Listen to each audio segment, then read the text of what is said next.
On one sunny night, Ladies and gentlemen, for people that were there cheering me on. the Firehouse was his house. The main draw there, I guess you could say, the main person that people were there to see. For the inaugural major mixed martial arts card in the Circle City. The UFC wasn't that big when I first started. But 12 years later, it was. At Conseco Fieldhouse, September 25th. Just the energy when I was fighting was pretty awesome. And Indianapolis native Chris Lytle stole the show. See the sport grow like this and to have myself be part of it now is kind of a dream come true. But after his UFC 119 triumph on Saturday, I only get so many days off a year. I have to come back pretty quick. from this house Fighting's my part-time job. to this one, The fire department's my full-time job. and he reported to work at Fire Station 1 promptly on Monday morning. Bit of a mess right now. Still really sore. Probably take me a couple days before I'm feeling better. His commitment is beyond belief. Thank you. Yet this fighter's devotion to firefighting Cardiac arrest or what? is not.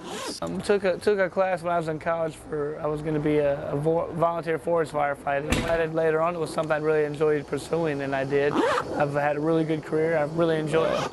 He's a great firefighter, great spirited, very modest and humble guy. Proper equipment there. It's part of my routine. It's part of my life. I don't really have too much free time. And there's no cutting corners for firefighter Lytle. I'm still working on coming up with a specialty. Yet it's not as much of a balancing act as it might appear. I work 48 hours a week, but I have lots of time off and lots of time to train, and I can actually train here at the Firehouse. I can lift weights, do different cardio type things, so it's a really good place.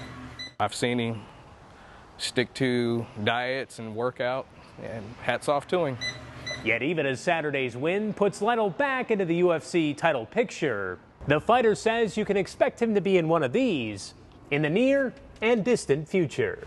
If I really wanted to, I'm sure I could get by with just the fighting, but then, you know, I'd always look at that as there's not much security in that. I would never do that to my family, and plus, I don't know, if I worked in a factory and I didn't like my job, I'm sure I wouldn't work there. You know, I'd just fight. But I don't work in a factory. I have a good job I like, and I'm not gonna quit that. ladies and gentlemen, A philosophy that translates from fighting fires to fighting opponents. I do that for fun and because I enjoy it. A sense of duty that goes from Fieldhouse to Firehouse. This is here to stay, not that. Larry Hawley, IndySportsNation.com.